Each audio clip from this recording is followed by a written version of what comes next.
Hey guys, welcome back to episode 5 of my Vulkan tutorial series. As always, make sure you've seen the previous videos and get your coffee ready.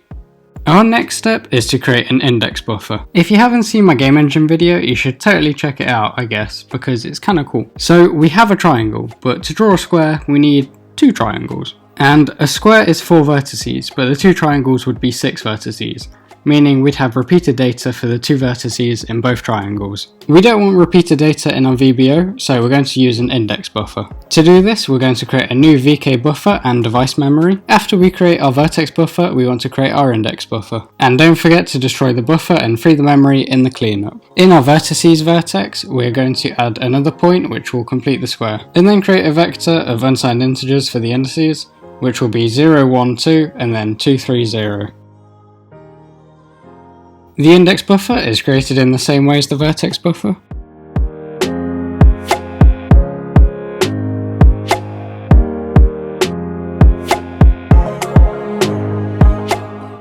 And then we just need to change the draw function to bind the index buffer and to draw indexed. And now we have our rectangle. I'm sorry, I know I promised you a square.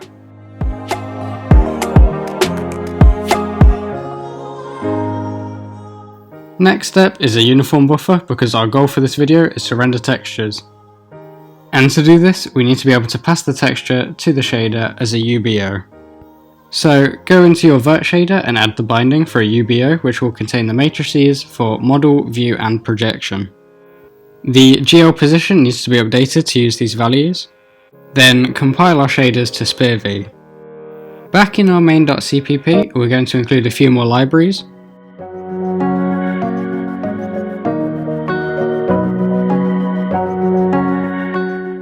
Create a struct for our UBO.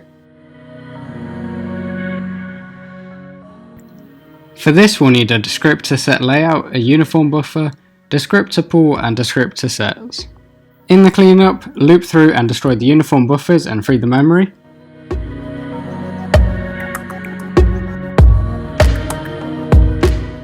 Don't forget to destroy the descriptor pool and descriptor set layout too.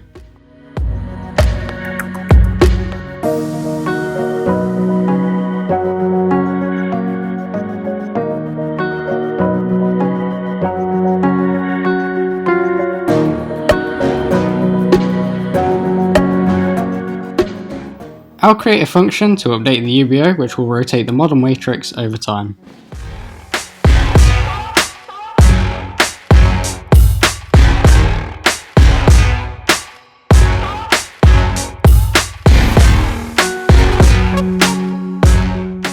Here I'll set all the matrices in the UBO.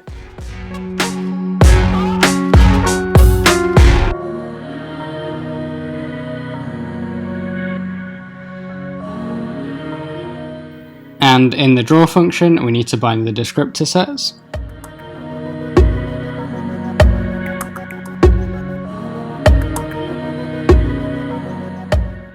We're going to create a UBO for each frame in flight.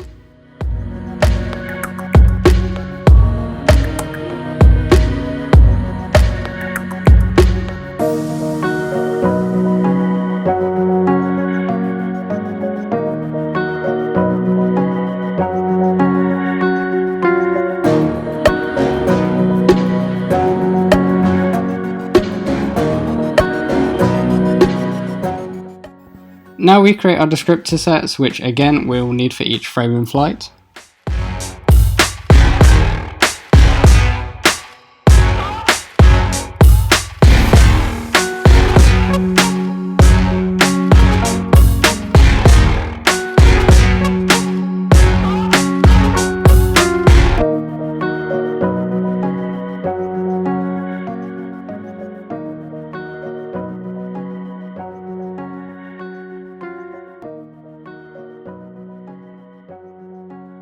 Next up is descriptor set layout, which will have a descriptor type of uniform buffer and stage flags as vertex bit.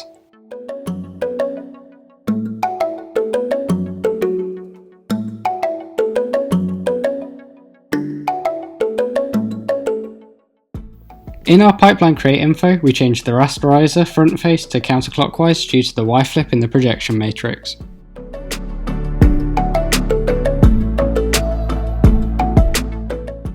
And if we run it now, you can see the same square we had before, but now it's rotating. In this tutorial, to load images, we're going to use stb image. I'll make sure to leave a link in the description, but the header file is all you need. I'm going to refactor a little by moving the shaders into a subdirectory. This means that we need to update our compile.bat file to access the right files. Also, you'll notice I had a directory for textures and resources, where I had a file that I'll be using as my texture. I copy the stb image header into a subdirectory of my source folder called vendor. So now we can include it in our project. We are going to check our project properties for all configurations and platforms.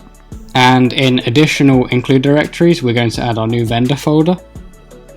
In our vertex struct, I'll add a new vec2 for text chord, which will mean that the attributes need to be updated.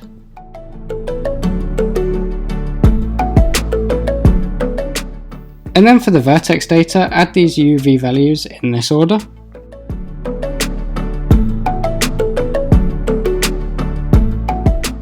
We need functions for create texture image view, and texture sampler, and destroy them in our cleanup.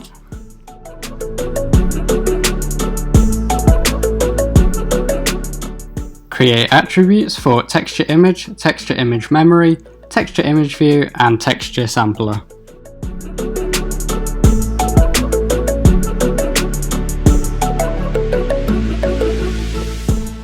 We need to add another descriptor set layout binding to our descriptor set layout to send the image sampler data to our shaders.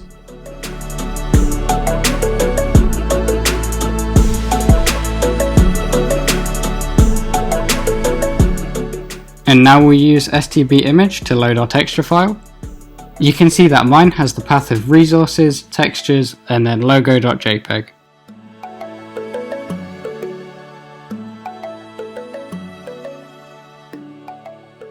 Create a staging buffer before creating an image to the texture image.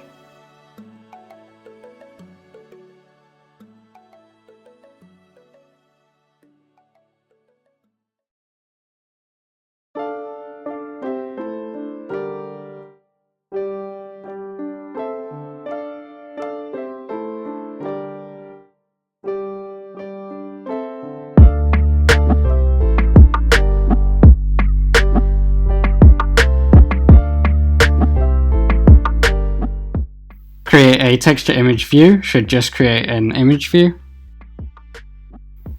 Create texture sampler will require the create info for our sampler before we can create it.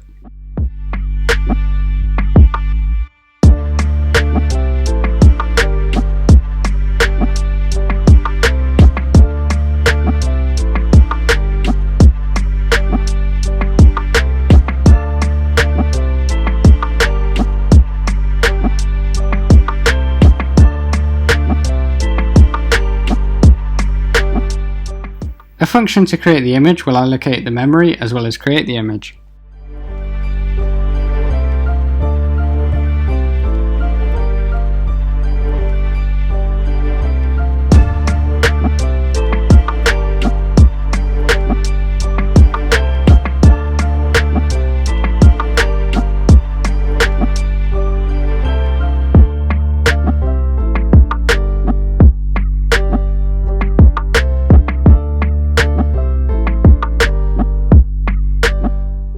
And for our descriptor pool, we need to add another pool size for the combined image sampler.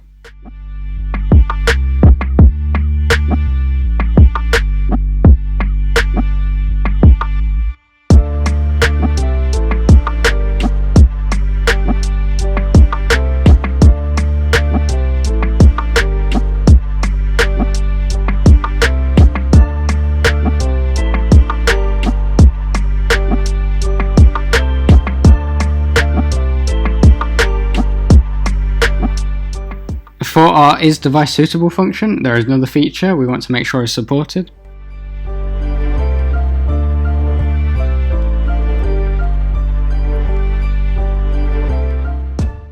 And now I'm going to refactor the copy build function into 3, begin single time commands, copy buffer, and end single time commands.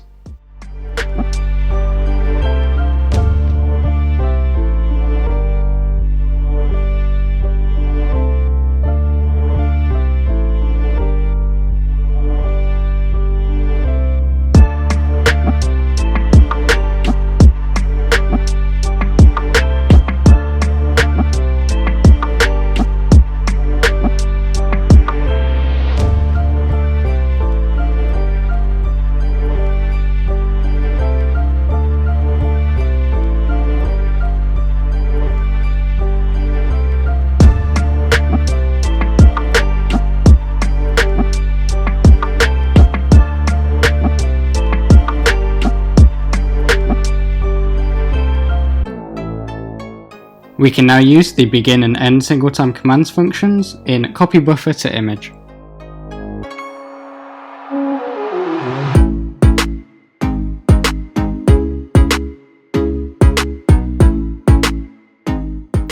And create image view will require the setup of create info before you can create it.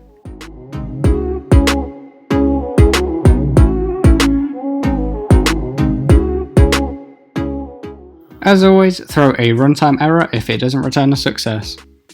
If we run it now, it will be the same spinning square as previously because I forgot to use the combined image sampler and text chords in my frag shader. Open your frag shader and add another value as a vec2 for text chord, as well as a binding of 1 for our sampler 2D as 0 was our UBO. Then we will access the value of our texture at the text chord. In our vert shader, we'll add the text chord to our inputs and output it to the frag shader. Compile your shaders and run again to see our spinning texture.